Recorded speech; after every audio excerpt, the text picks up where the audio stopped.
mulakan, iaitu kita ulang sedikit kepada masalah 27, terus kepada masalah 27 yang kita telah baca dah secara sepintas lalu pada minggu lepas. Tapi kita sebenarnya tak perlu laju, sebab ini masalah sembahyang, kena faham dan kena ingat. Makmum lambat membaca Al-Fatihah. Jika makmum mendapat waktu yang cukup untuk membaca Fatihah,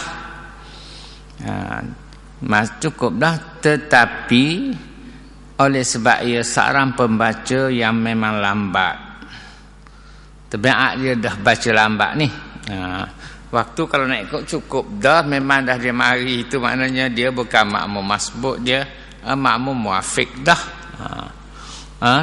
Jadi iman baca ayat tu agaknya sempatlah dia nak menghabiskan Fatihahnya, tapi oleh kerana dia ni tabiat baca lambat, lalu imam rakaat sebelum ia sempat menghabiskan bacaan Fatihahnya. Imam pun rakaat, dia tak sempat lagi makmum lain tak habis lagi baca Fatihah. Tak habis tu sebab dia tabiat dia baca lambat. Imam ni maknanya dah biasa sederhana dah caranya. Oleh kerana dia saat ni tabiat dia dah baca lambat, maka ia tidak dianggap cuai. Makmum ini tidak dianggap cuai, dan menurut satu pendapat ia boleh memotong bacaan Fatihahnya itu dan terus rakaat bersama imam. Jadi bagaimanakah caranya? Jadi menurut satu pendapat kata makmum ni tak payah terus dah bacaan Fatihahnya, terus potong bacaan Fatihahnya dan terus rakaat bersama imam. Satu. Tetapi menurut pendapat yang sah, pendapat yang lebih baik lagi dalam kitab Ar-Rawdah dan lainnya juga, makmum itu hendaklah menyempurnakan Fatihahnya dan ia diberi keuzuran kerana takhalluf atau terkebelakang daripada imamnya. Jadi diberi keuzuran ni selama mana? Iaitu dengan 3 rukun yang panjang. Keuzuran dengan 3 rukun yang panjang maknanya kalau untuk imam rakaat dia hendaklah menghabiskan Fatihahnya, untuk imam i'tidal, untuk imam sujud yang pertama baru dia habis Fatihahnya, maka dia hendaklah rakaat, i'tidal dan sujud yang pertama itu dengan cepatlah, dengan cepat, supaya selewat-lewatnya ia dapat sujud bersama imam pada sujud yang kedua. Jadi pada masa tu dah dia tak ikut dah dia menghabiskan Fatihah. Dia cuma bila habis Fatihah dia pelajulah pergerakan dia. Dia pelaju rakaat dengan laju i'tidal, kemudian sujud, duduk antara sujud, nak beri dan sujud bersama imam pada sujud yang kedua. Sujud yang kedua imam dia hendaklah dapat sujud bersama imam pada sujud yang kedua, itu dinamakan takhalluf, iaitu diberi keuzuran atau terkebelakang atau terkemudian daripada imamnya sebanyak 3 rukun yang panjang. Habis. Jadi kita faham dah tak? Jika imam baca cepat dan makmum lambat.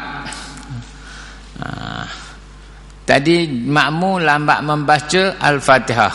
Imam cara biasa dah tadi. Tapi makmum ni dengan cara dia dah baca lambat-lambat, anjur-anjur.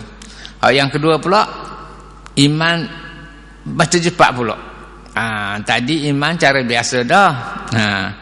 Ni yang kedua, imam membaca cepat dan makmum baca lambat.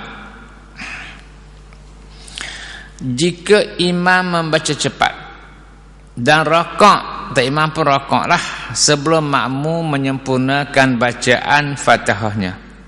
Okey, jika imam baca cepat dan imam pun rokok sebelum makmum menyempurnakan bacaan Fatihahnya, bagaimana caranya? Maka di sini timbul dua masalah. Di sini timbul dua masalah. Pertama, jika makmum membaca perlahan, sedangkan jika ia membaca agak cepat, ia tentu sempat menghabiskan bacaannya. Lalu imam perokok sebelum ia menghabiskan bacaannya.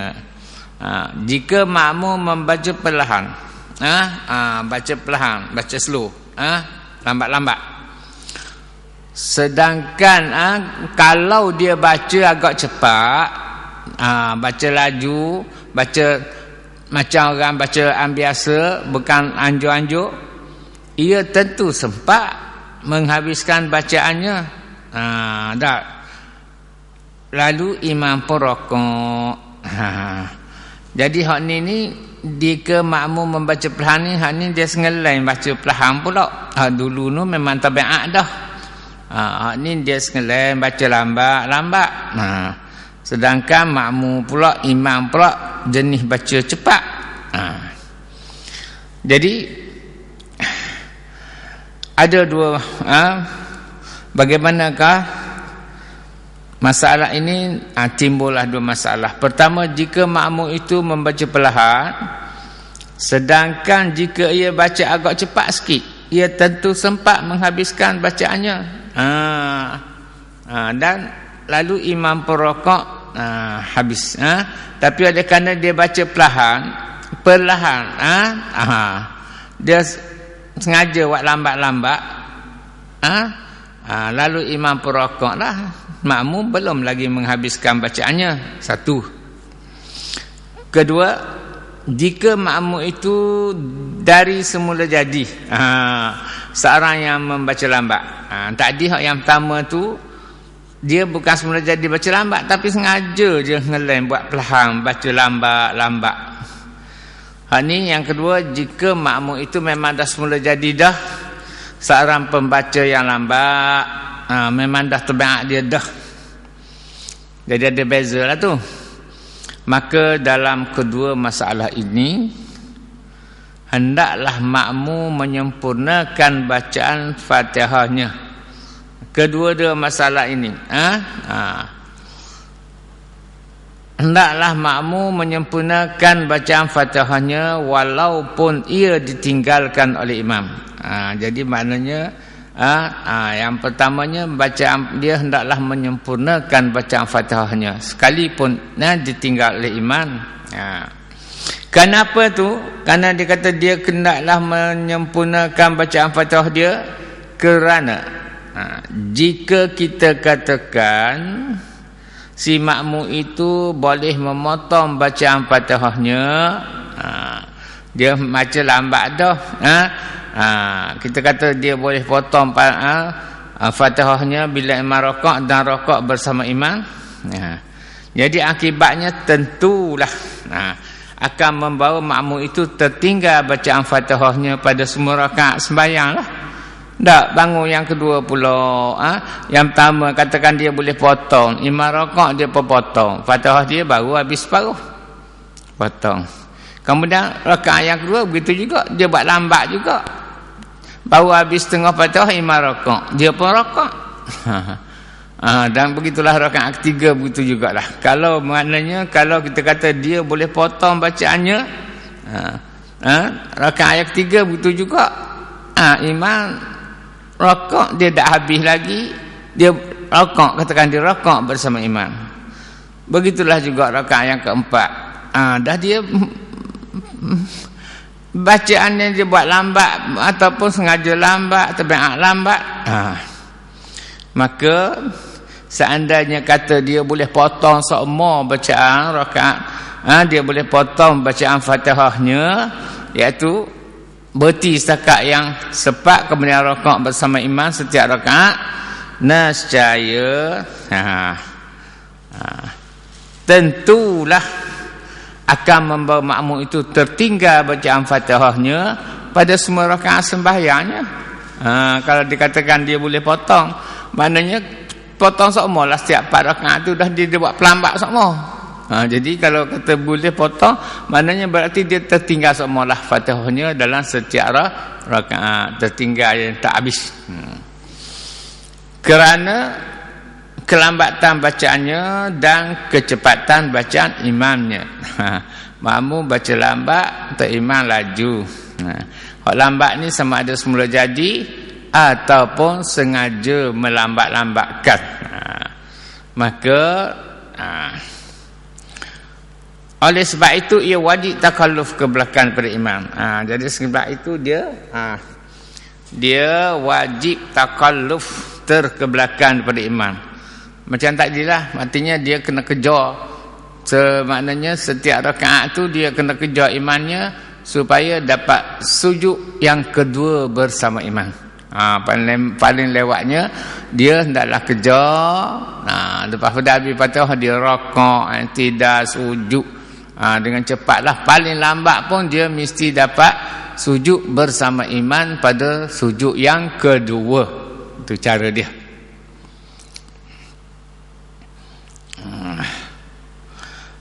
Oleh sebab itu ia wajib takhalluf, iaitu terkebelakang daripada imam untuk menyempurnakan bacaan Fatihahnya.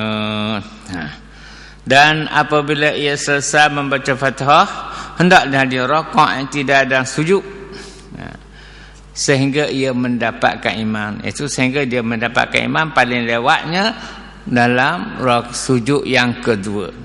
Kalau imam sujud yang kedua dia tak dapat sujud bersama imam dalam sujud yang kedua, maka rakaat tidak dapat baginya. Dia kena tambah semula. Satu rakaat lah. Sebab paling lewat orang yang diberi takalluf ini, diberi terlewat ke belakang ialah 3 rukun yang panjang. Bila maknanya dia kalau rakaat 1 rukun yang panjang, tidak rukun pendek, sujud yang pertama rukun yang panjang, jadi 2 dah. Sujud antara 2 sujud rukun yang pendek. 3 tu artinya widang yang 3. Itu 3 rukun yang panjang, iaitu 2 sujud yang kedua. Habis. Dan juga kena tambah serakaat. Tak dapatlah dia rakaat tu.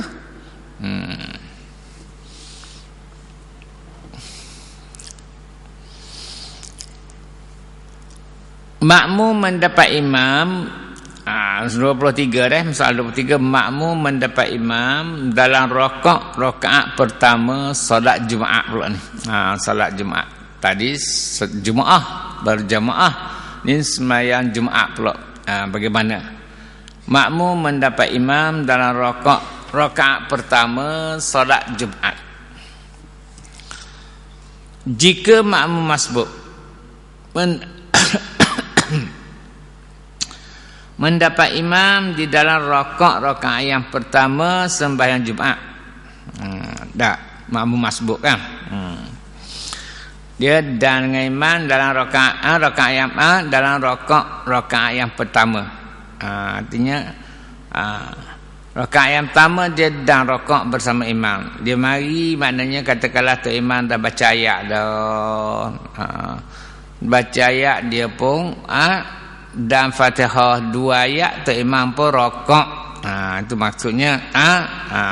Jika makmum masbuk mendapat imam dalam rakaat yang pertama sembahyang Jumaat, atau dia mendapat sedikit waktu sedang balik Allahu Akbar, Allahu Akbar baru Bismillahirrahmanirrahim, tu imam pun rakaat.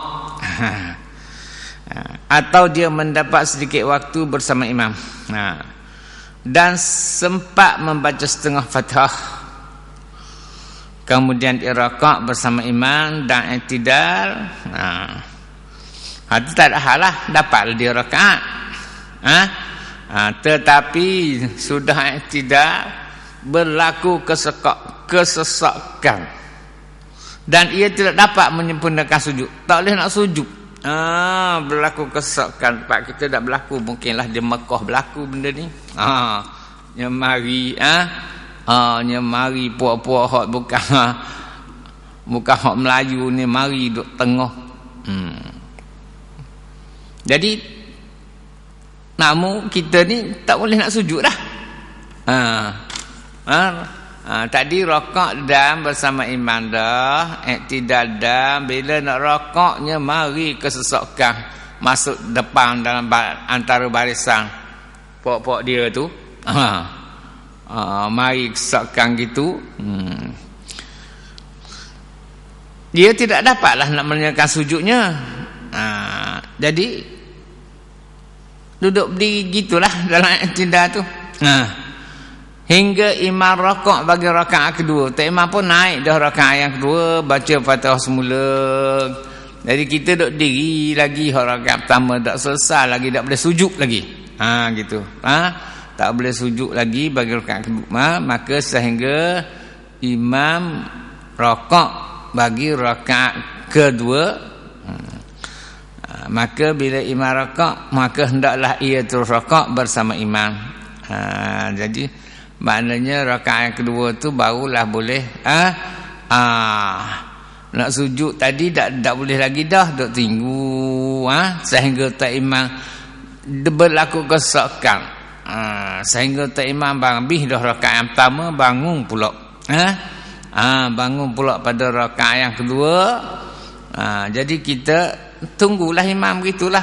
Tak imam rokok, barulah kita boleh rokok bersama imam rakaat yang kedua imam. Dan gugurlah darinya kewajipan baca Fatihah. Sebab kita dah tadi baca dah. Cuma tak boleh nak sujud dah. Dan sebab kesesakan. Jadi sehingga imam naik rakaat yang kedua, imam pun mulalah baca Fatihah rokok. Dan kita pun untuk imam sujud rakaat yang kedua, barulah kita boleh rokok bersama imam dan gugurlah daripada kita kewajipan membaca Fatihah, iaitu tak payah baca Fatihah semula lah maksudnya.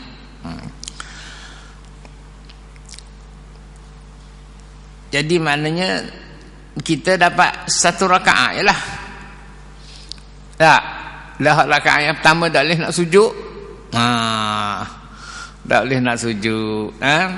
Jadi rakaat yang kedua barulah boleh sujud bersama dengan imam. Jadi rakaat yang pertama dikira tak dapat rakaat lah.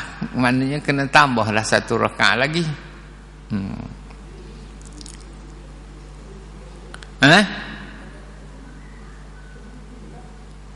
Tak boleh nak sujud.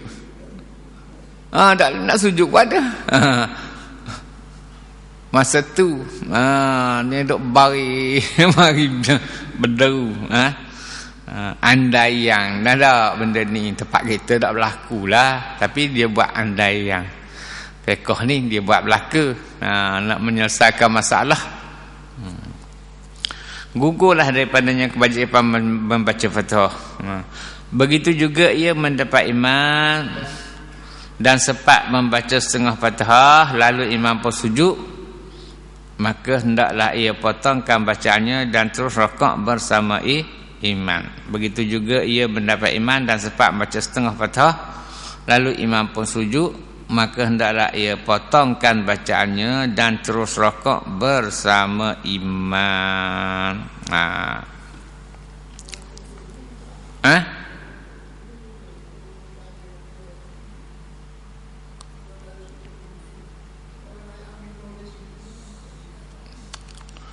Tu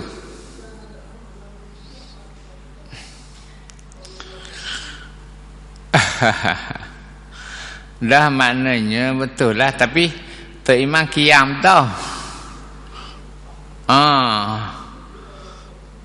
Dia nak sujud tu tak imam naik qiyam dah, dia dah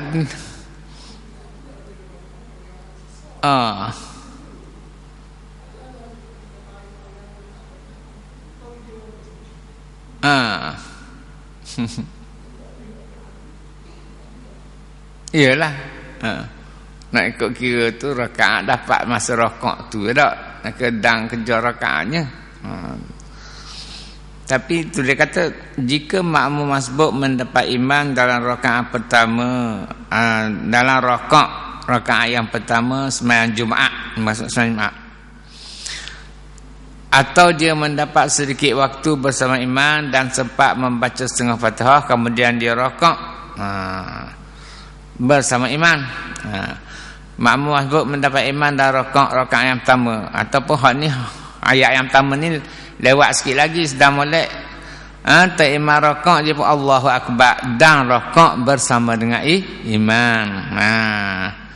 Dan rakaat yang pertama sembahyang Jumaat, atau dia mendapat sedikit waktu, ni awal sikit dia awal sikit pada saat ni dan takbir tu dan rakaat bersama dengan imam dan baca Fatihah apalah.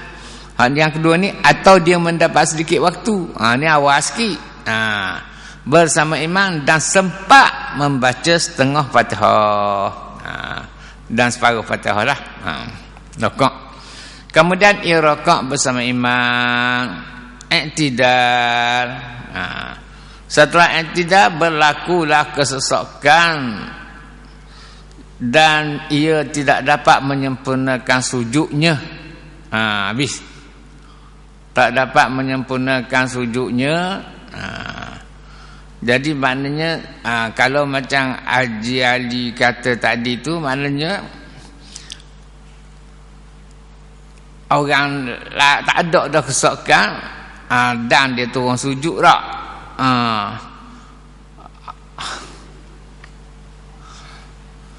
Ni maknanya ni hak ni tidak dapat menyempurnakan sujudnya. Hak ni dah sesak segitu lagi, sehingga imam rakaat bagi rakaat kedua, sehingga tu imam bangun baca Fatihah dan rakaat pada rakaat yang kedua. Pada rakaat yang kedua, yang rakaat pertama tu imam selesai dah, dia tak boleh nak sujud. Jadi duk berdiri gitulah, duk sesak ni. Maka Tok Imam pun bangunlah rakaat yang kedua. Maka Tok Imam rakaat, maka hendaklah ia terus rakaat bersama imam, dan gugurlah darinya kewajipan baca Fatihah. Sebab apa? Sebab Fatihah tadi dia baca dah, tu yang nak ayatnya, tak payah baca Fatihah dah, rakaat ialah bersama imam. Maknanya membaca Fatihah berarti dia dapat satu rakaat lah tak? Satu rakaat lah, rakaat yang kedua tu lah. Maknanya waktu imam rakaat yang kedua tu lah dia, walaupun dia baru rakaat yang pertama, tapi dapat menyempurnakan rakaatnya ketika terimam pada rakaat yang kedua. Begitu juga ia mendapat imam dan sempat membaca setengah Fatihah, lalu imam pun sujud, habis. Ini satu masalah pula. Begitu juga ia mendapat imam dan sempat membaca setengah Fatihah, lalu imam pun sujud, maka hendaklah ia potong bacaannya dan terus rakaat bersama imam. Ini ayat kan pulak ni. Dia kata begitu juga ia mendapat imam dan sempat membaca setengah Fatihah, lalu imam pun sujud. Imam sujud, maka hendaklah dia potong bacaannya dan terus rakaat bersama imam pula. Ini cuma kita ambil yang pertama tadi lah, maknanya bila duduk tunggu dan rakaat bersama imam, rakaat yang kedua tu sujud dia dapat sempurnakan pada rakaat yang kedua imam, tapi dia cuma baru di ke satu rakaat lah kan, dan dia kena tambahlah lagi satu rakaat.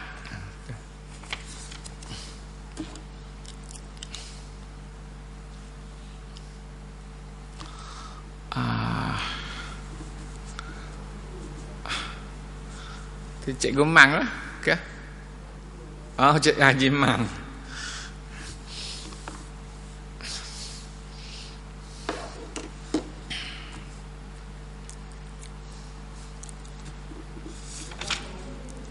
Ya. Kena tambah serakaat lah lagi, maknanya dapatlah Jumaat tu. Bila dapat satu rakaat, dapatlah sembahyang dapatlah sembahyang Jumaatnya itu, dapatlah Jumaat.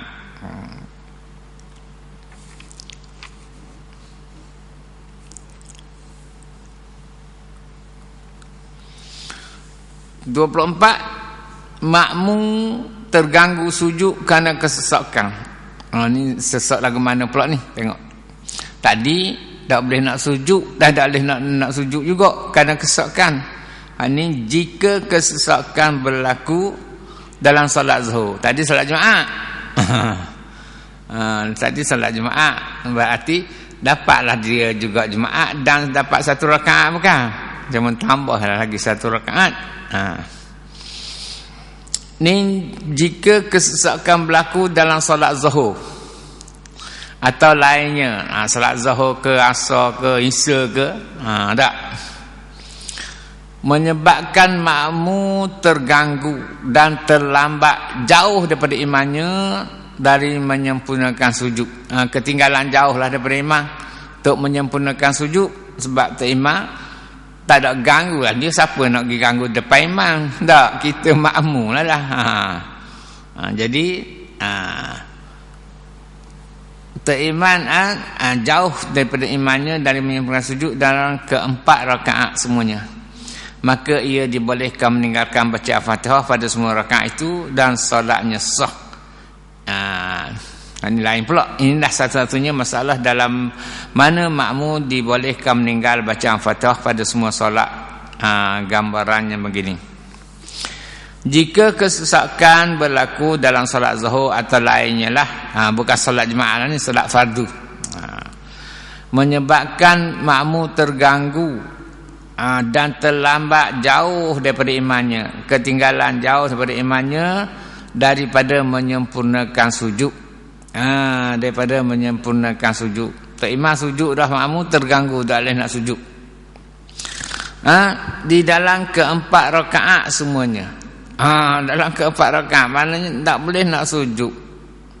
Dia duduk, orang mari duduk baris pula, sebaris tengah yang sepatutnya hak tepat kita sujud tak. Jadi tak boleh nak sujud lah. Kemudiannya tak iman naik pula rakaat yang kedua. Begitulah juga kita pun ikut juga dia rakaat, baca Fatihah pula. Tak iman rakaat, kita rakaat tidak nak sujud. Yang kedua tak iman boleh sujud, kita tak boleh juga nak sujud. Begitulah sampai ke 3 rakaat atau 4 rakaat. Dan imannya terlambat jauh dari imannya dari menyempurnakan sujud dalam keempat rakaat semuanya. Jadi bagaimana keadaannya? Maka ia dibolehkan meninggalkan bacaan Fatihah pada semua rakaat. Ia dibolehkan meninggalkan bacaan Fatihah pada semua rakaat itu dan solatnya sah.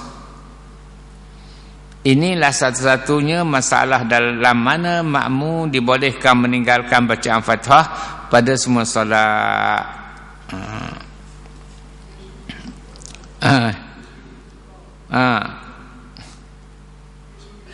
Ya.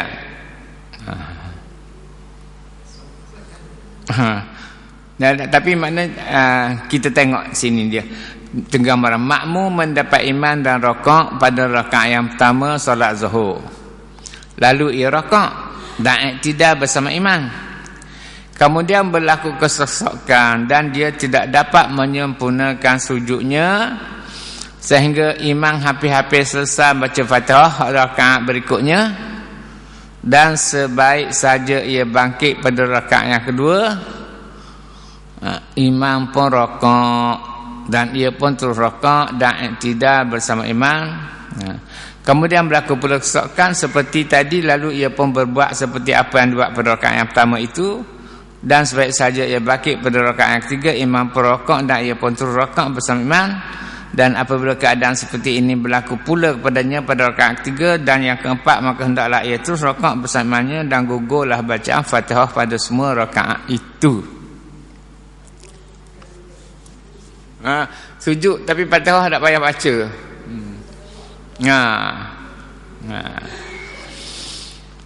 Makmum mendapat imam di dalam rokok pada rakaat yang pertama. Tak, kata sembahyang zuhur lah.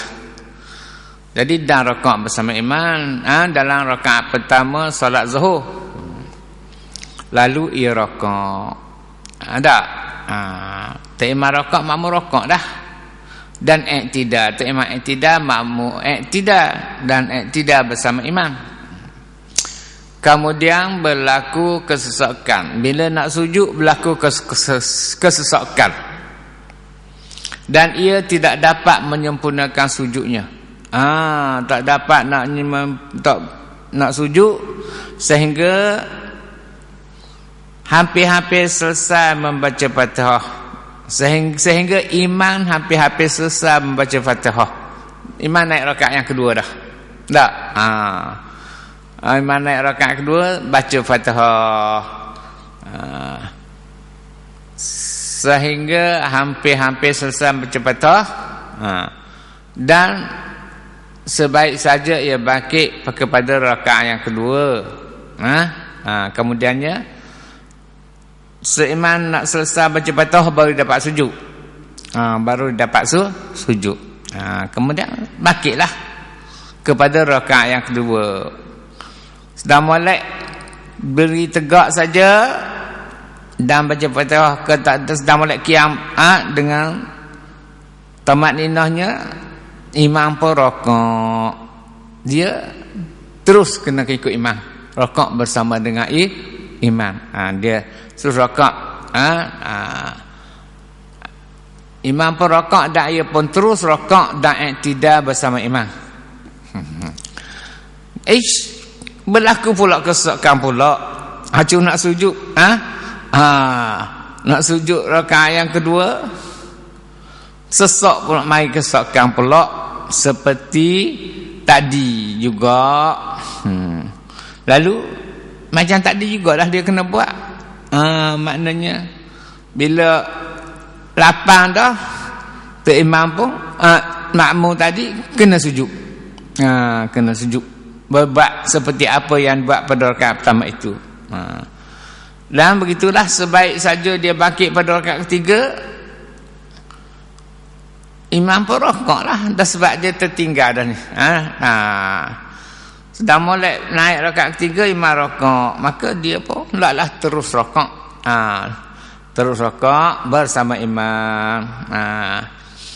Dan apabila keadaan seperti itu berlaku pula kepadanya pada rakaat ketiga dan yang keempat, maka hendaklah ia terus rakaat bersama imam dan gugurlah bacaan Fatihah pada semua rakaat itu. Gugurlah, tak payah baca Fatihah lah dan gugurlah kepadanya kewajipan membaca Fatihah pada semua rakaat seandainya berlaku demikian. Cuma maknanya gugur baca Fatihah seolah-olahnya dia tu masbuk sokmo lah. Tak, seolah-olahnya macam orang masbuk sokmo lah pada setiap rakaat.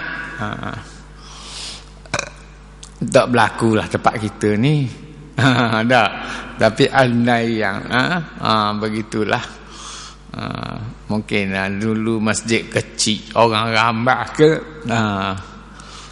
Tapi kalau Mekah pun sesak macam mana pun boleh sujud tau. Boleh. Ni ada juga sehingga tak dapat sujud. Kalau berbetulan berlaku gitu, maka digugurlah kepada makmum itu daripada membaca Fatihah. Maknanya bila lega sikit dia pun duduk diri lama dan iktidal ni. Bila lega sikit dia pun sujudlah. Bila sujud bangun, Tok Imam selesai dah qiyam. Tok Imam pun rakaat. Dia pun hendaklah turut rakaat bersama imam. Ni dalam ni dia kata inilah masalahnya bagaimana iaitu gugur bacaan Fatihah pada semua rakaat lah kalau begini berlaku gitu. Dan sudah sujud bangun, Tok Imam pun nak rakaat dah. Dia mesti ikut imam rakaat, widang rakaat bersama imam untuk mendapatkan rakaat. Tak payah baca Fatihah sebab dia daripada awal dah, sebab dia itu orang yang muafiq dah. Kena ikut maknanya dia berdawa dah. Maknanya dia nak widang rakaat bersama imam, maka dapatlah rakaatnya sekalipun tak sempat membaca Fatihah walaupun sepatah. Kalau dah pun dah sepatah dua pun bacalah. Rakaat-rakaatlah. Jangan bagi tertinggal kepada rakaat. Sebab rakaat itu yang menentukan mendapat rakaat kepada makmum.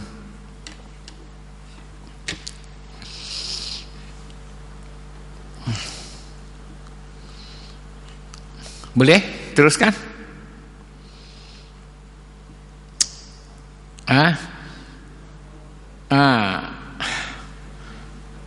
Masalah 25. Makmum tak sempat baca Al-Fatihah kerana membaca doa Al-Iftitah. Dia baca Allahu Akbar kabira dah. Sedangkan tak imam duk baca ayat dah kita mari tu. Tak imam baca ayat lazim dah. Dak terus baca Fatihah, dibaca juga Allahu Akbar kabira juga. Sayang sangat, takut rugi pahala di situ. Jika imam makmum masbuk lah ni, makmum masbuk, kerana kita mari tak imam dah baca ayat dah tak? Sudah dah baca Fatihah, tak imam dah baca ayat dah. Jika makmum masbuk itu mendapat waktu yang cukup untuk baca Fatihah, tapi kalau tak baca lah, tak imam tu baca ayat dah pun, kita anggaplah ayat dia baca tu, maknanya kalau dia baca wadduha, baru baca wadduha tu 2 ayat, kita mari Allahu Akbar, kita baca Fatihah selalu, memang dah habislah Fatihah kita nak oleh kemah rakaat. Tetapi tak ambil baca doa iftitah juga. Sedangkan tak imam dah baca ayat lazim dah. Jika makmum masbuk itu mendapat waktu yang cukup untuk membaca Fatihah, kalau ikut masa dah lah lagi. Dah sangatlah dia baca Fatihah tu. Kalau nak ikut masanya. Tetapi ia sibukkan dirinya membaca doa Al-Iftitah dan A'udzubillah. Tapi dia duduk pergi baca doa Iftitah dan juga A'udzubillah untuk Fatihah lah. Sedangkan ia yakin, dia sendiri pun yakin, dia orang tahu, dia orang ngaji ni. Sedangkan ia yakin jika ia membaca doa Al-Iftitah, ia tidak akan sempat menyempurnakan baca Al-Fatihah. Dia yakin, dia tahu, dia memang ngaji, tapi sengaja pergi baca juga. Maka kalau orang yang begini, orang yang tahu dah, kalau dia baca doa Iftitah memang dah nak baca Fatihah dah,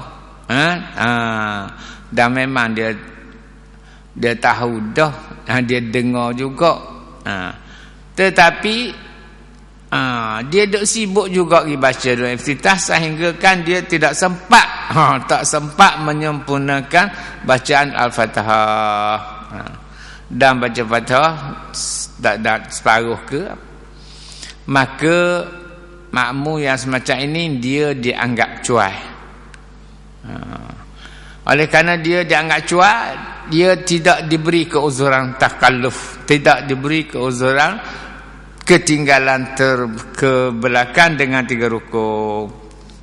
Bahkan ia dikira luput rakaat. Rakaat itu tidak dapat, kena tambah semula lah 1 rakaat lah. Dikirakan luput rakaat jika ia tidak sempat menyempurnakan bacaan Al-Fatihah. Dan mendapat iman dan rakaat jika ia tidak sempat menyempurnakan bacaan Al-Fatihah dan mendapat iman dan rakaat, dia dan rakaat tapi Fatihah tak lebang, dengan sebab sengelai menyebut-nyebutkan habis. Tetapi adakah batal solatnya? Di sana ada 2 pendapat. Menurut pendapat yang lebih asah, dari keduanya solatnya tidak batal jika ia sempat mendapat iman dalam i'tidal, dan sebaliknya batal jika ia tidak sempat mendapat iman dalam i'tidal. Okey, kita ulang sekali lagi.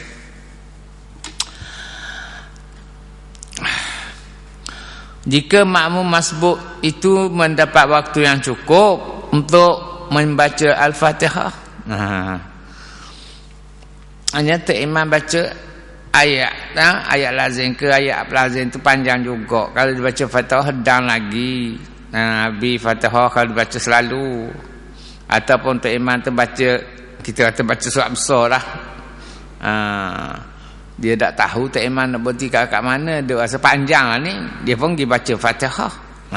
Dah baca, dia pun bacalah doa iftitah. Sedangkan ia yakin dah, jika ia membaca doa iftitah, ia tidak akan sempat menyempurnakan bacaan Al-Fatihah. Dia yakin, dan dia tahu, tapi buat juga, maka dia dianggap cuai. Oleh kerana dia tahu dia dianggap cuai, maka tidak diberi keuzuran lah pada dia takalluf dengan 3 rukun. Tidak diberi keuzuran, bahkan ia dikira luput rakaat jika ia tidak sempat menyempurnakan bacaan Al-Fatihah, dan saya rasa tinggal apa kata, dan sudah tidak mendapat iman dan rakaat ni. Jadi tak? Dan situ kata dan mendapat iman dan rakaat, tak maknanya dan tidak mendapat iman dan rakaat maksudnya. Bahkan ia terluput rakaat jika ia tidak sempat menyempurnakan bacaan Al-Fatihah. Dan mendapat iman dan rakaat pun tak apa. Tapi sebabnya tak sempurna Fatihah dengan sebab dia cuai. Dia cuai untuk pergi baca doa iftitah. Kalau terus baca doa iftitah, dia habis Fatihahnya, baru 5 rakaat. Tapi dia doa main-main baca doa iftitah. Jadi oleh kerana dia sengaja baca doa iftitah, dan dia yakin tak? Dia yakin artinya dia tahulah, orangnya tahulah ni hukumnya. Ia yakin jika ia membaca doa iftitah, ia tidak akan sempat menyempurnakan bacaan Fatihah. Artinya dia memang tahu ni, orang ngaji dah, dia tahu dah, tapi pergi buat juga. Pergi buat juga, maka dia dianggap cuai lah. Kalau orang tahu pergi buat juga benda yang tidak patut dibuat, dia pergi buat juga, dia dianggap cuai. Dan bila dia dianggap cuak, tidak diberi keuzuran takalluf dengan 3 rukun. Tak berilah keuzuran dengan tertinggal ke belakang dengan 3 rukun, tak beri pada dia, tak boleh. Bahkan ia dikira luput rakaat jika ia tidak sempat menyempurnakan bacaan Al-Fatihah. Oleh kerana dia orang tahu, dia buat juga, maka kalau tak sempat menyempurnakan Fatihah, dia dianggap tidak mendapat rakaat. Dan rasanya tidak mendapat iman dan rakaat lah. Tetapi adakah batal solatnya? Di sana ada 2 pendapat. Menurut pendapat yang lebih asah dari keduanya, solatnya tidak batal. Menurut pendapat lebih asah daripada kedua pendapat tadilah. Di sana ada 2 pendapat. Pendapat yang lebih asah daripada keduanya, iaitu solatnya tidak batal jika ia sempat mendapat imam di dalam i'tidal. Salatnya tidak batal jika ia sempat mendapat iman dalam i'tidal. Iman dia baca, iman sami Allah liman hamidah, dia pun sami Allah. Dan sebaliknya batal. Artinya dia rokok, dia perhabislah. Dan habis Fatihah pun tak iman rokok. Tak iman rokok, tapi lepas tak iman rokok dia pun rokok. Fatihah dia tak habis. Dia pun tak iman i'tidal, dan juga dia i'tidal bersama dengan iman. Sebaliknya batal jika ia tidak sempat mendapat iman dalam i'tidal. Mana dia pergi rokok, tak iman sami Allah liman hamidah, dia berrokok. Tak iman Allah akbar tu sujud, dia barulah sami Allah liman hamidah. Baru i'tidal. Berarti dia tak dapatlah sempat i'tidal, iman dalam i'tidal. Artinya dia tidak sempat mendapat iman dalam i'tidal. Dan sebaliknya batal jika ia tidak sempat. Kalau dia sempat mendapat iman dan i'tidal, sembahyangnya tak batal lagi. Tak dapat lagi. Tetapi kalau tak dan i'tidal bersama iman, maka sembahyangnya batal.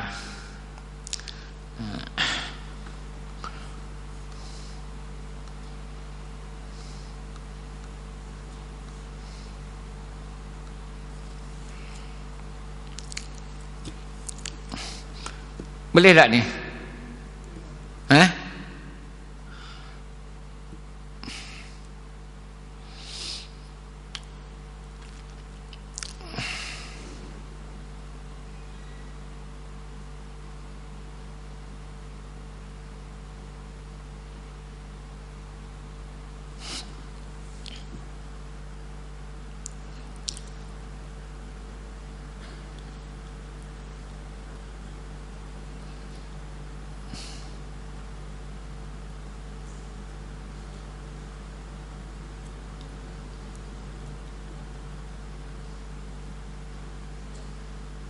Okey.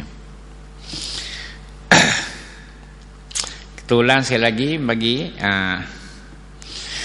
jika makmum masbuk itu mendapat waktu yang cukup untuk membaca Al-Fatihah, tetapi ia sibukkan dirinya membaca doa Al-Iftitah dan A'udzubillah, sedangkan dia yakin, dia tahu, hukumnya dia tahu, sedangkan dia yakin jika ia membaca doa Al-Iftitah, ia tidak akan sempat menyempurnakan bacaan Al-Fatihah. Maka orang yang macam ini dia dianggap cuai. Okey. Dan tidak, bila dianggap cuai, dia tidak diberi keuzuran takalluf dengan 3 rukun. Tidak beri keuzuran terkemudian daripada iman dengan 3 rukun. Bahkan ia dikira luput rakaat jika ia tidak sempat menyempurnakan bacaan Al-Fatihah. Dan tidak mendapat iman dan rakaat tu. Artinya jika dan teriman jika ia dikira luput rakaat. Bahkan ia dikira luput rakaat, tak dapat rakaat itu jika ia tidak sempat menyempurnakan bacaan Al-Fatihah. Sebab apa tu? Sebab dia cuai baca ke doa iftitah dan tidak mendapat iman dan rakaat. Bagaimana? Tetapi adakah batal solatnya? Dia rakaat juga tapi tak iman, sami Allah dah dia baru rakaat. Habis dia rakaat setelah iman sami Allah liman hamidah dia baru rakaat. Adakah batal solatnya? Di sana ada dua pendapat. Menurut pendapat yang lebih asah, yang lebih sahih dari keduanya, solatnya tidak batal jika ia sempat mendapat iman dalam i'tidal. Artinya dia jika dia sempat mendapat iman dan i'tidal, dia pun rakaat sedang molek je, dia pun sami Allah, tak iman sami Allah dah, dia pun rakaat sempurna rakaat, dia pun sami Allah, dan lagi tak iman dulu i'tidal juga, tak iman tak tolong sujud lagi. Itu maknanya dia dapat iman di dalam i'tidal. Dia kejar masa tu dia rakaat sedang balik cukup rukun, rakaat sempurna je dia tu sami Allah. Masa sami Allah tu tak imam dak turun lagi kepada sujud. Duduk dalam i'tidal juga lagi. Dia ni maksud di sana ada dua pendapat. Menurut pendapat yang lebih asah dari keduanya, solatnya tidak batal bila jika ia sempat mendapat iman di dalam i'tidal.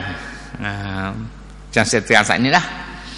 Dan sebaliknya batal jika ia tidak sempat mendapat iman dan i'tidal. Dia rakaat tak iman sami Allah liman hamidah, dia duduk terus rakaat lagi. Dia imam Allahu akbar tu sujud, dia barulah sami Allah liman hamidah, maka solatnya batal sebab tak sempat dapat iman di dalam i'tidal. Yang pertama sempat rakaat dak dan sama dengan imam pun, tapi i'tidal masih dan dengan imam, maka solatnya tidak batal. Tapi kalau i'tidal pun dak dan, solatnya batal. Boleh beza tak?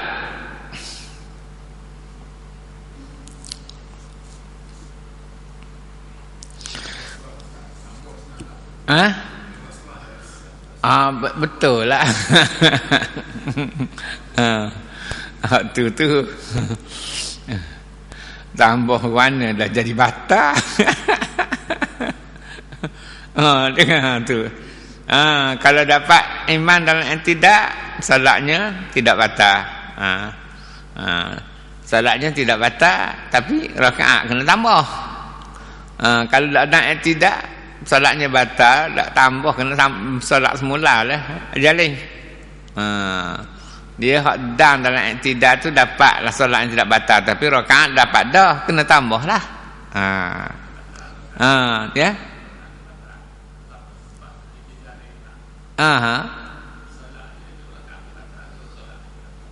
Kalau dan i'tidal macam saya kata dia rakaat derah-derah, dak rakaat bersama imam dah ni, dia rakaat derah-derah, kemudian tak imam sami Allah liman hamidah, tak imam tu baca rabbana lakal hamd tu dia sami Allah. Dan lagi tak iman tak dan sujud lagi lah dan i'tidal, maka salat ini tidak batal, tapi rakaatnya tak dapat juga, kena tambah satu rakaat. Tapi kalau tak iman sami Allah liman hamidah, dia dua rakaat lagi tak iman Allah akbar turun sujud, dia baru sami Allah liman hamidah. Artinya dia tidak dan i'tidal bersama iman, maka salatnya batal. Kena sembahyang semula lah dia.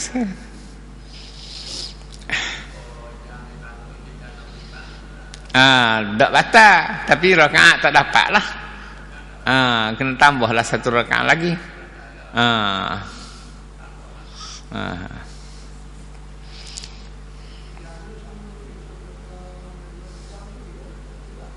Ya.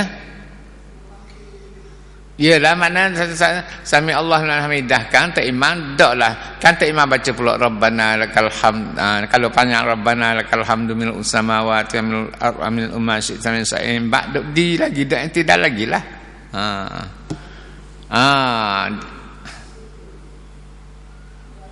Ya. Lah i'tidal mana berdiri betul selepas rakaat, itu dia i'tidal. Itu dah berdiri betul tu bagi nama i'tidal. I'tidal ialah berdiri betul selepas rakaat.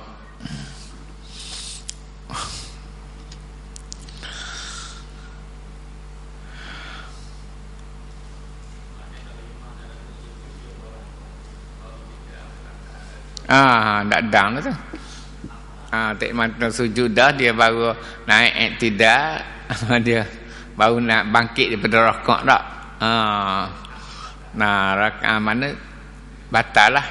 Itu pun kepada orang yang tahu rukunnya. Tapi dia anggap cuak, sengaja dia buat gitu tak.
Okey, kita ambil sebahagian daripada 26 ni. Yang ke-26, jika makmum masbuk. Dia masbuk dah, tapi menyibukkan dirinya pula membaca doa al-iftitah. Tadi juga. Dan auzubillah, dengan sangkaan yang kuat bahawa ia sempat menunaikan bacaan al-Fatihah sebelum imam rakaat. Memang dia tahu. Dia tahu hukumnya, dia belajar. Dia belajar, dia dengar, tahu maknanya. Kalau kita orang masbuk ni terus baca Fatihah tak? Tetapi tak, dia pergi baca juga doa iftitah dan auzubillah. Dan dia sangka pula dengan sangka yang kuat, dia yakin bahawa dia sempat menunaikan bacaan Fatihah. Kalau dia baca doa iftitah pun dia sempat juga membaca, sempat juga bacaan Fatihahnya sebelum imam rakaat. Bab imam tu biasanya ni macam itulah, nisa imam ni biasa baca ayat panjang. Dia rasa tapi dia tak ingat ayat tu. Dia duk rasa imam baca panjang. Jadi jika makmum masbuk itu sibukkan dirinya membaca doa al-iftitah dan auzubillah dengan sangkaan yang kuat, dia yakin bahawa ia akan sempat menunaikan bacaan al-Fatihahnya sebelum imam rakaat, maka hukumnya ada 3 pendapat. Pertama, hendaklah ia menyempurnakan bacaan al-Fatihah. Pendapat yang pertama kata dia kena sempurna juga al-Fatihahnya.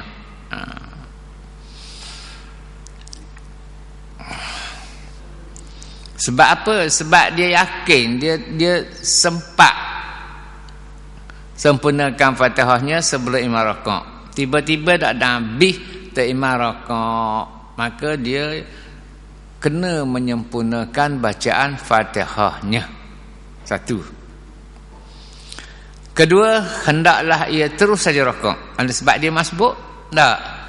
Maka hendaklah dia terus rakaat mengikut imam, dan gugurlah darinya kewajipan membaca al-Fatihah. Macam hak kita duk buat lah. Tapi oleh kerana jadi gitu, sebab yang pertama tu sebab dia yakin yang dia ni cepat habis Fatihah, dia bacalah juga doa iftitah. Tu jadi bermasalah pula tu. Maka hukumnya ada 3 pendapat ni.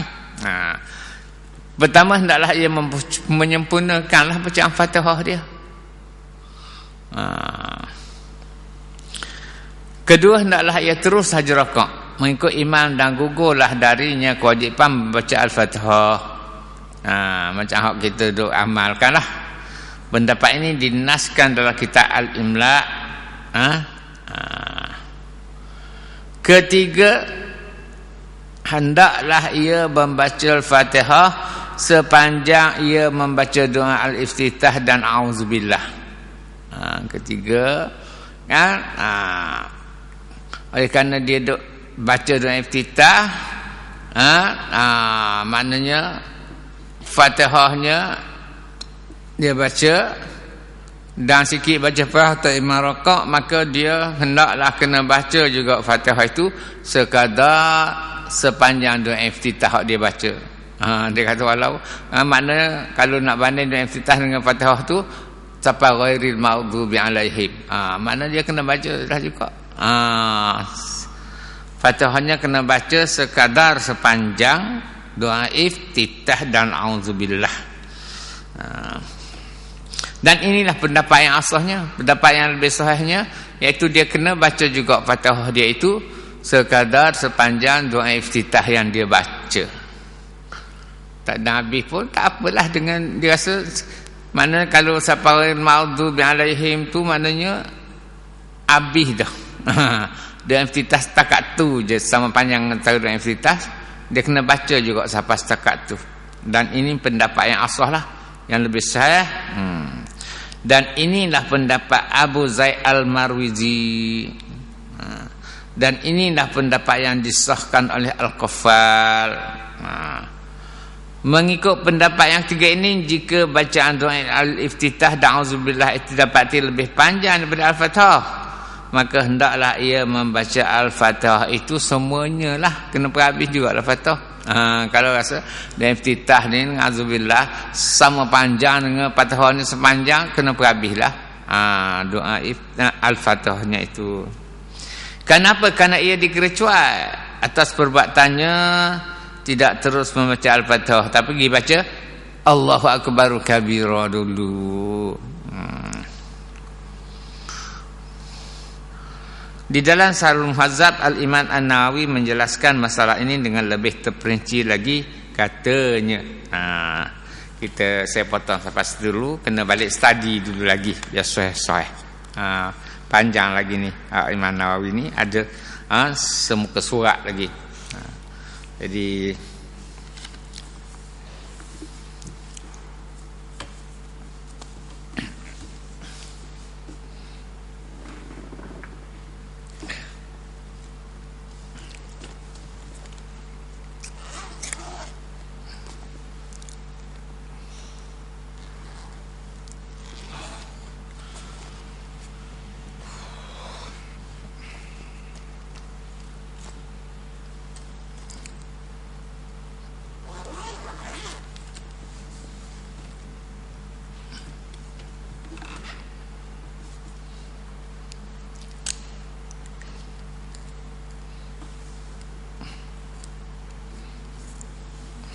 okey, kita ulang dekat ketiga lah. Ketiga hendaklah ia membaca Al-Fatihah.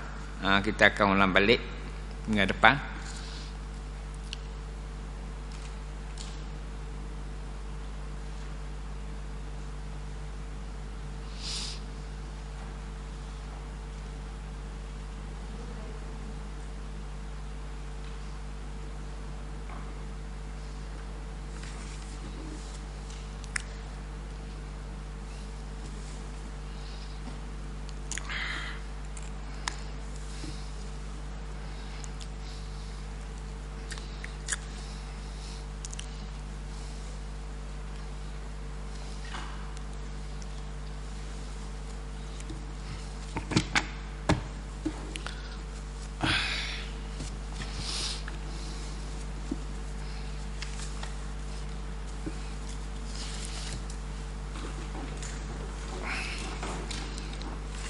Kita sambung pula kitab yang kedua, kitab Kashful Ghaibiyah.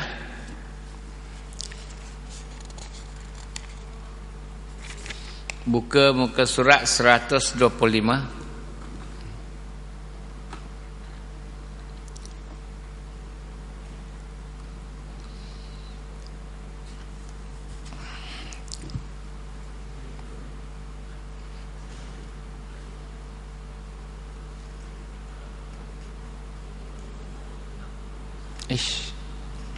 Bukan salah ni. Salah masjid lain. Mana nak Abidin salah ni ya.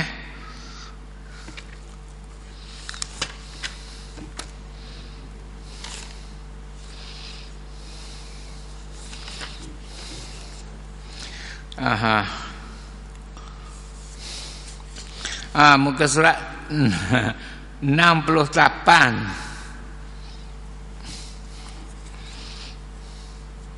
1, 2, 3, 4, 5, 6, 7, 8, 9, 10, 11, 12. Baris ke-12 daripada bawah.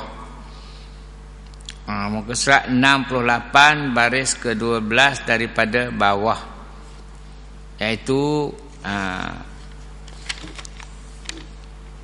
dalam pasal pada menyatakan terbitnya matahari daripada pihak maghrib, pihak matahari jatuh.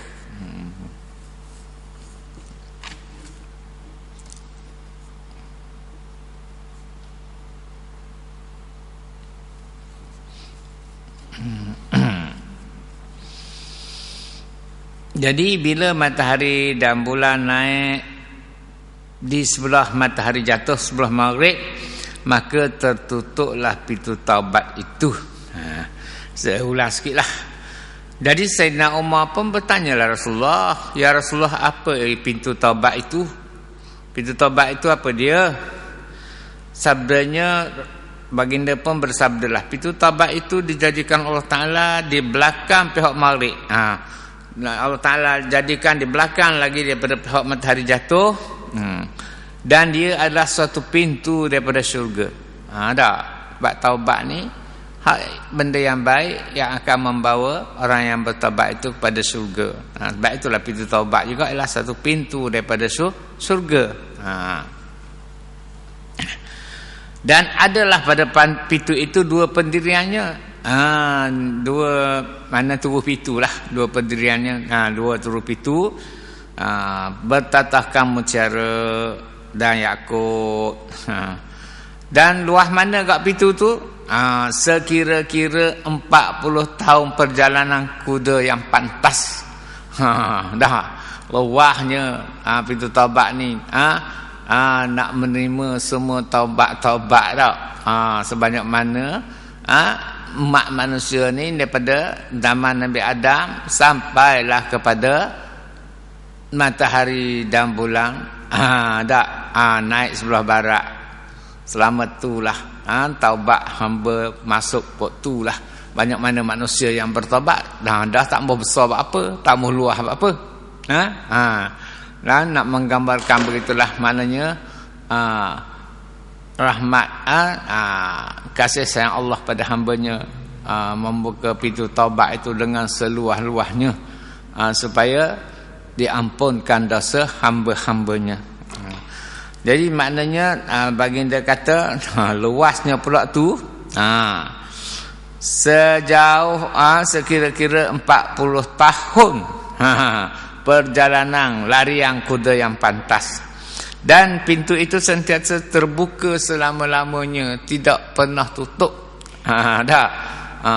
Sebab itulah masa mana pun kita bertaubat ini, taubat kita diterima.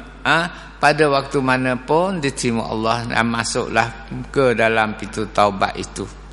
Dia kata terbuka selama-lamanya sejak ia dijadikan, dan tidak pernah tutup.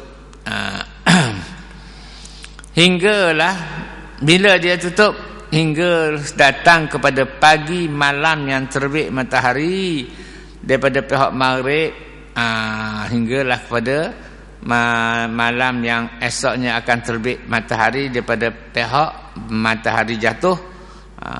Maka barang siapa daripada Allah Subhanahu, daripada hamba Allah Ta'ala taubat nasuha daripada masa Nabi Allah Adam, datang lagi sampailah pada hari ini, diangkatkan Allah Ta'ala taubat mereka itu daripada pintu inilah. Dan tak kala Nabi SAW berkhabar, bagi tahu tentang taubat itu, lalu Muaz bin Jabal pun ada sahabat baginda, lalu ia pun berdatang sembahlah, apa taubat nasuha ya Rasulullah? Maka sabdanya, sesal, sebab nasuha itu ialah sesal seorang hamba Allah akan dosanya yang telah lalu, dan tiadalah ia kembali lagi kepada berbuat dosa itu, tak mengulang lagi berbuat dosa itu selama-lamanya, seperti tiada didapat kembali air susu pada tempatnya yang keluar itu. Maka taubat yang demikian itulah dinamakan taubat nasuha, lagi diterima oleh Allah Ta'ala. Pagi ini sama kata yang empunya cetera, maka dihimpunkanlah Jibril akan matahari dan bulan kepada pintu taubat.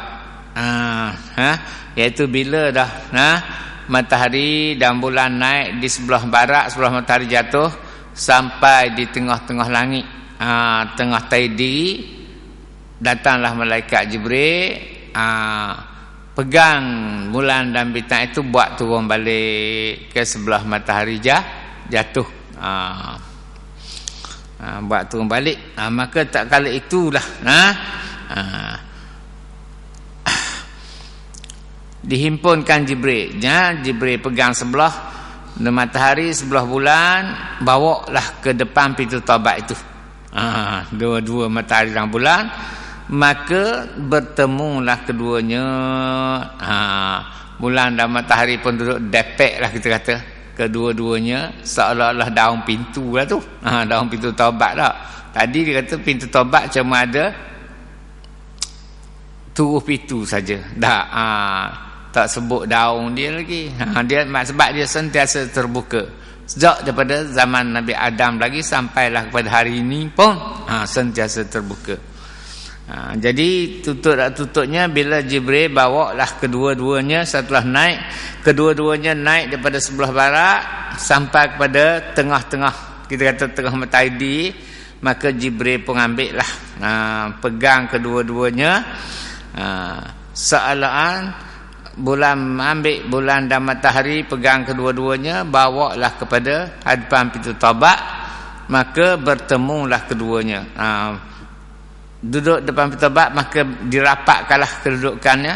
Bulan dan matahari itu berdepeklah keduanya, seolah-olah tiadalah bercerai. Tiada bercerai. Duduk rapat dua-dua tu. Maka tak kala itulah tertutup pintu taubat. Seolah-olahnya bulan dan matahari ini daun pintu lah. Yang tertutup daun pintu taubat lah, maka tertutuplah pintu taubat. Kemudian selepas tertutupnya pintu taubat, maka tiadalah diterima Allah Ta'ala taubat. Taubat macam mana pun tak terima dah. Kafir menyesal apa mengucap macam mana pun tak terima dah. Begitu. Dan tiada memberi manfaat segala amal kebajikan dan segala yang berbuat kebajikan. Artinya tak ada dah. Tak ada dah tulisannya. Buat dosa, buat pahala, tutup dah segala-galanya. Dah berani nak buat dosa walaupun tak ada apa. Tak ada, kalau boleh gak maknanya tambah gerak lah daripada itu. Daripada tika semayang. Maklumlah kiamat akan berlaku pada bila masa saja. Tak. Maknanya buat kebajikan pun, kejahatan pun tak ada dah ditulis apa-apa. Tapi berani nak buat jahat? Tak ada berani dah. Padahal duk ingat mati je lah. Padahal duk ingat nak taubat tak boleh dah. Tak diterima dah. Sebagaimana firman Allah Ta'ala, yauma ya'ti ba'du ayati rabbika la yanfa'u nafsan imanuha lam takun amanat min qabli aw kasabat fi imaniha khaira. Artinya pada hari yang datanglah oleh setengah tanda daripada Tuhan engkau itu, tiada memberi manfaat dah akan nafs, akan dirilah siapa itu, kepada siapa-siapa pun oleh imannya. Yang beriman pun maknanya buat kebajikan pun tak ada apa dah, tak ada tulisan dah. Yang tidak ada ia beriman, ia daripada masa dahulu. Begitulah juga hak yang tak beriman, orang kafir apa pun, walaupunlah mengucap banyak mana pun tak terima dah. Sebab pintu taubat dah tertutup dah. Masa tu orang kafir mengucap apa pun, nak jadi Islam pun tak terima dah. Habis dah, tutup dah pintu taubat. Beriman ia masa dahulunya atau berusaha ia pada imannya akan kebajikan, semua tak ada lah. Setelah itu dianugerahi Allah Ta'ala akan matahari dan bulan itu cahaya. Kan mula tu puda je. Bila diberitahu Allah SWT suruh naik kepada sebelah matahari jatuh, maka bulan dan matahari pun berwajah puda kelabu saja. Kelabu bukan sedih, kerana takut. Takutnya bahaya hari kiamat. Takutnya bahaya kiamat. Dia tahu dah memang dah dekat dah nak kiamat kalau dia perintah supaya naik pada sebelah matahari jatuh. Lepas pada tu setelah dia pun duduk depek di pintu taubat, maka Allah Ta'ala pun mengembalilah pula cahayanya, lalu terbitlah. Tak kiamat lagi. Keduanya terbit seperti asal baliklah. Iaitu matahari naik di sebelah di sebelah timur, bulan kata naik di sebelah barat pun macam biasa pula berlakunya. Macam biasa lagi. Lalu terbitlah keduanya seperti adatnya, dan masuk keduanya juga seperti bahasa dahululah. Macam inilah. Ada pun manusia kemudian daripada itu adalah mereka itu meramaikan dunia, hidup mana kembali normal balik, dan segala sungai pun mengalirlah, dan bertanamlah mereka itu segala pohon kayu dan tumbuh-tumbuhan.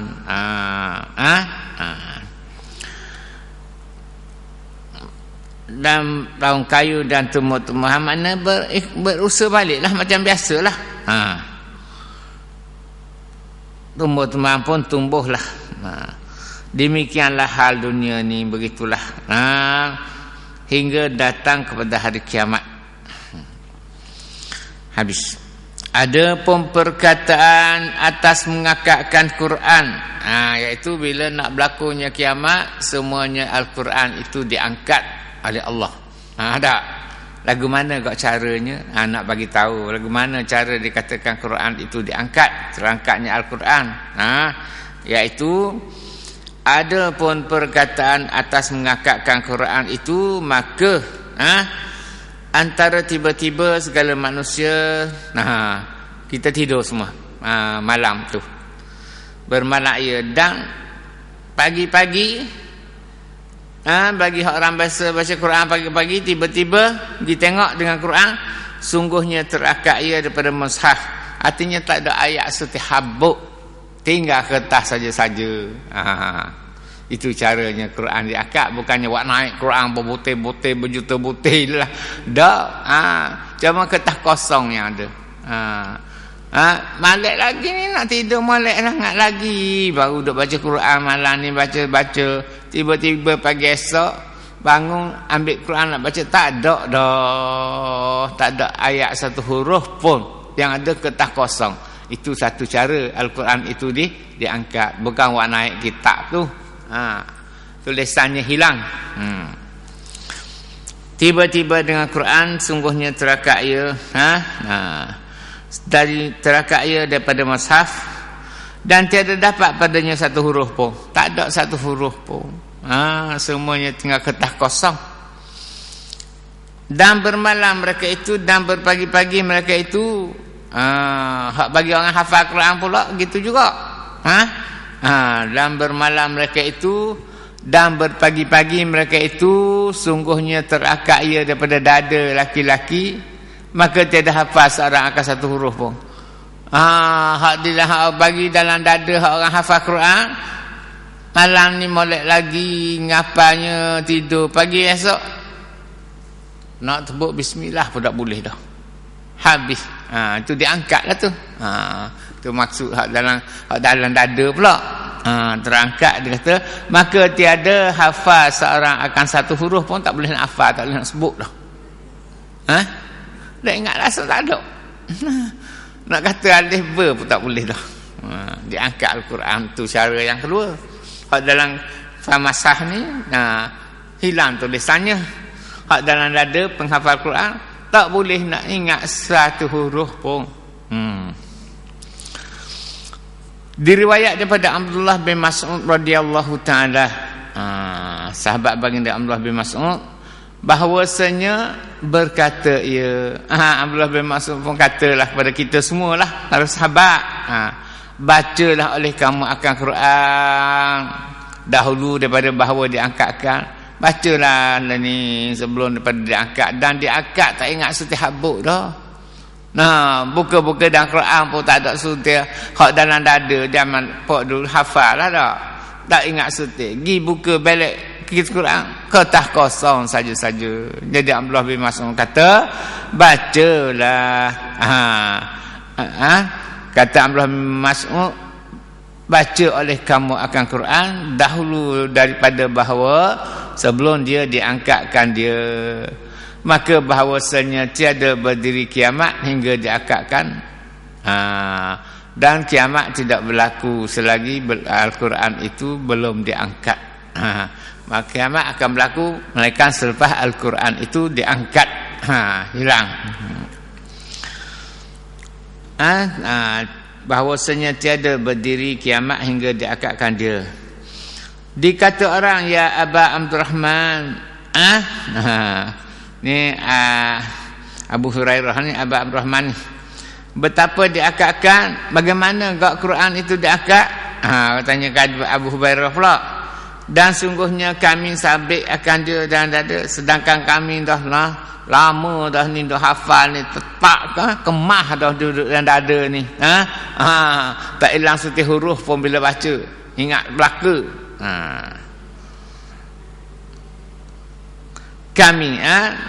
Kami sabitkan, tetapkan dia di dalam dada kami.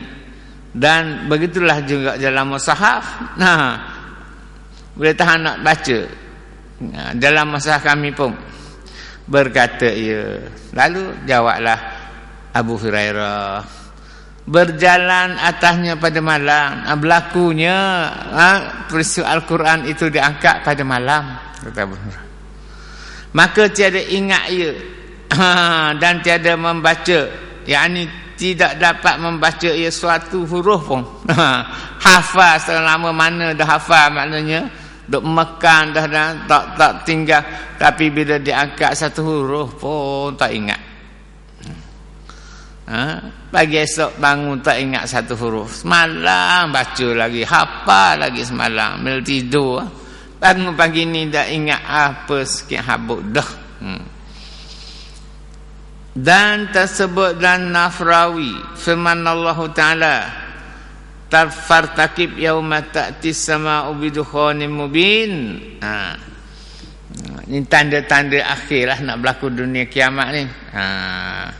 Iaitu terakatnya Al-Quran, terbitnya matahari dan bulan di sebelah barat setelah matahari jatuh. Kemudian maka maka nantikan oleh kamu pada hari yang datang oleh langit dengan asap yang amat nyata. Di antara nak berlaku kiamatnya, keluar asap yang sangat tebal, turun daripada langit.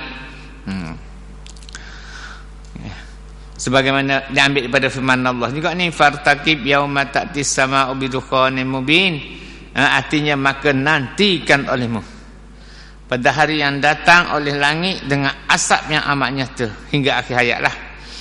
Kata Ibn Abbas, Abdullah bin Abbas dan lainnya, dan juga sahabat-sahabat lain lah berkenaan dengan asap ni.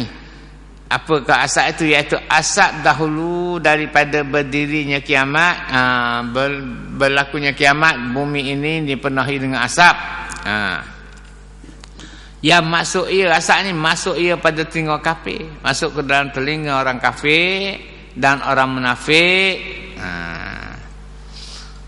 dan mendatangi akan orang mukmin seperti kelakuan penyakit zukam. Orang mukmin pun kena seperti penyakit kusta.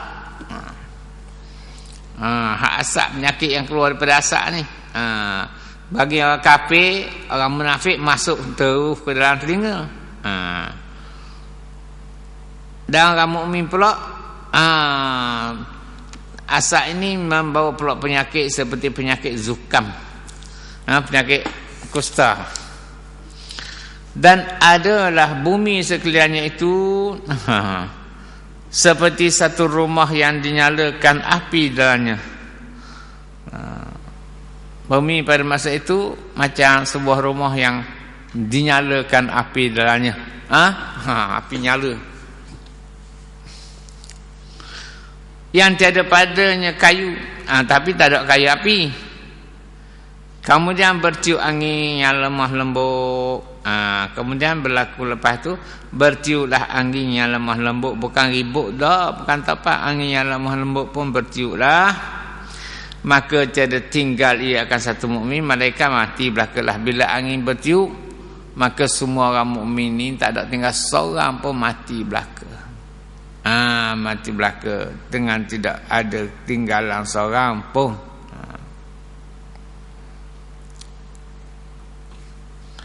Malaikat dimati oleh angin itu akan dia. Maka tiada tinggal atas muka bumi ini orang yang berkata Allah. Tak ada dah. Tak ada dah orang yang boleh berkata Allah. Tak ada. Tak ada dah orang yang dapat berkata Allah.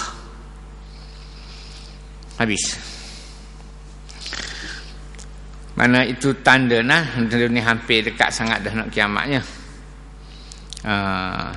Dan tersebut dalam Tuhfatul Ikhwan, kitab Tuhfatul Ikhwan, diriwayatkan orang bahawa Allah Azza wa Jalla bangkit ia akan angin daripada angin yang terlebih lembut daripada sutera.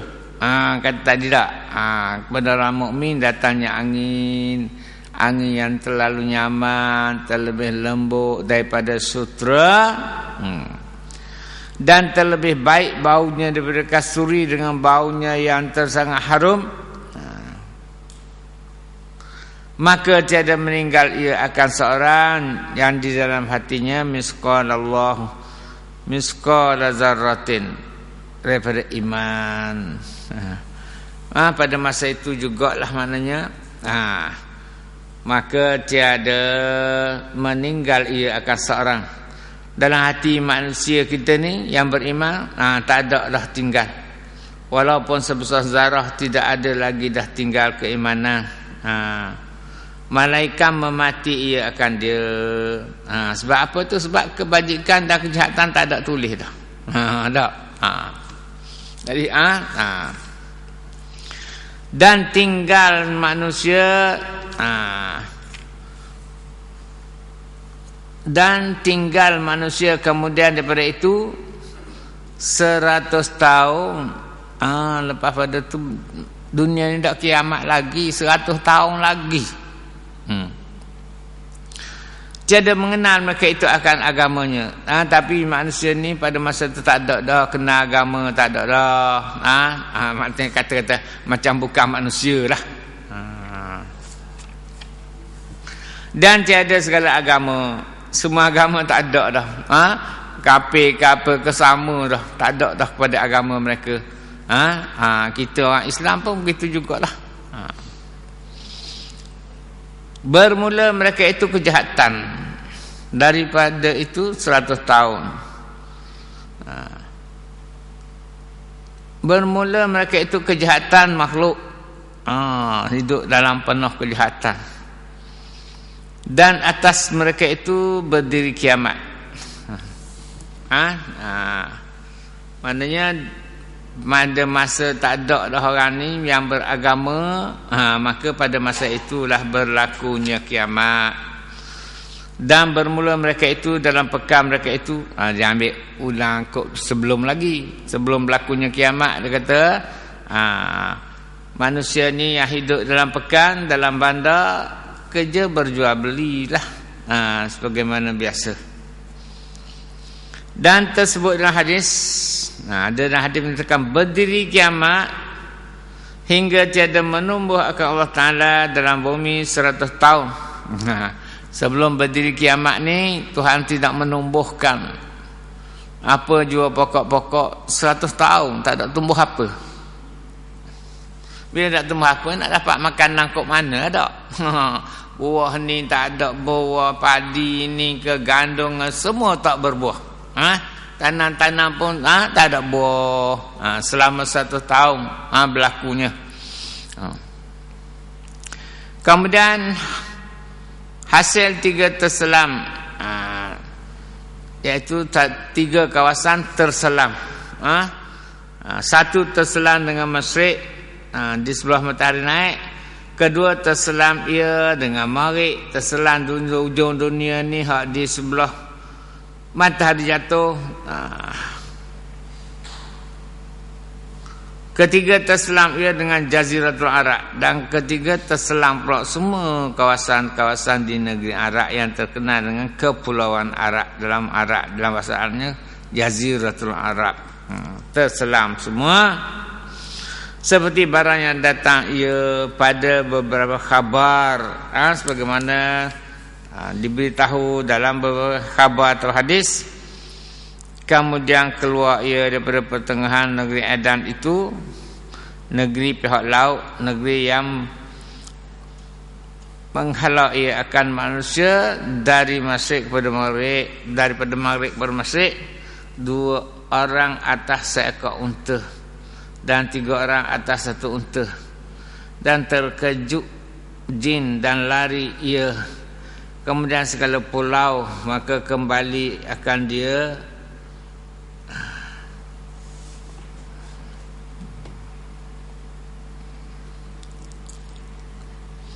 Terselam 3 kawasan daripada pihak Maghrib, pihak matahari jatuh, dan ketiganya terselam ia dengan Jaziratul Arab. Kawasan negeri Arab tu. Di sekitar laut tu tenggelam semua. Seperti barang datang ia pada beberapa khabar, ada lagi tempat lain kitab lain menceritakan. Kemudian keluar ia daripada pertengahan negeri Adan, iaitu negeri pihak laut, negeri Yaman. Keluar ia, keluar angin berkali. Angin yang nyaman tadi. Menghalau ia akan manusia daripada Masyriq kepada Maghrib, dan daripada Maghrib pada Masyriq. Artinya pergi belakang timur barat pun tak boleh nak nusuk apa pun.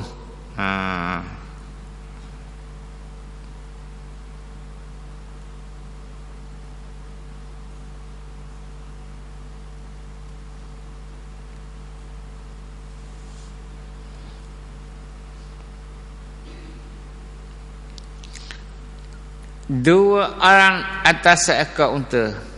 Kemudian keluarlah 2 orang naik seekor unta, 3 orang atas 1 unta. Ada 2 orang, ada 3 orang. Dan terkejut jin. Jin pun terkejut dan lari ia kepada segala pulau. Maka kembali akan dia oleh segala malaikat. Jin-jin pun habis lari. Duduk di pulau apa. Tetapi malaikat hantar balik semua, naik darat.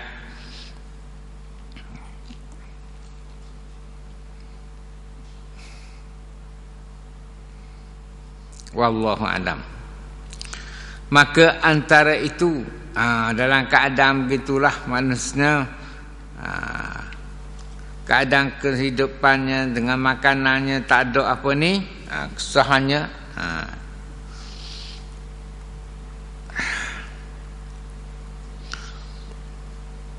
Maka antara itu datang setakala itu adalah setengah daripada manusia tengah menyuap makanan, iaitu bila berlakunya kiamat ni, iaitu pada masa itu setengahnya manusia ni tengah menyuap makanan perdana, maka makanan pun tidak ada tersuap. Tak jadi nak suap, terkejutnya. Tak jadi nak suap anak, terkejutnya.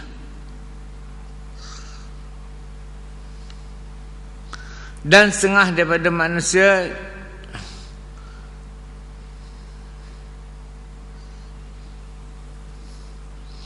hendak meminum air, maka air itu pun tiada. Tak nak minum air tak ada, kering dah, hujan tak turun tak lama dah. Tiadalah terminumnya, makanan pun tiada tersuap. Dan setengah daripada mereka manusia itu hendak minum air, maka air pun tiada, tak ada juga.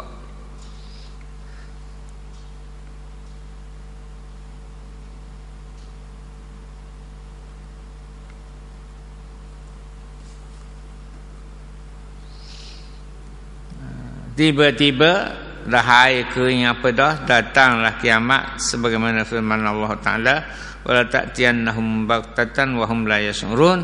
Artinya bahawa sungguhnya tiba-tiba datang ia, yakni kiamat, akan mereka itu padahal bersegera dan tiada mereka mengetahui oleh mereka itu.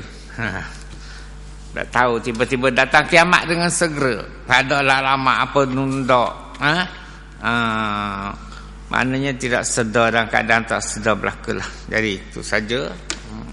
InsyaAllah pada minggu depan kita sambung pula menyatakan bagaimanakah berlakunya kiamat itu. Bab yang ke-8 dah tu pada tentang ehwal kiamat. Iaitu bagaimanakah keadaannya berlakunya kiamat.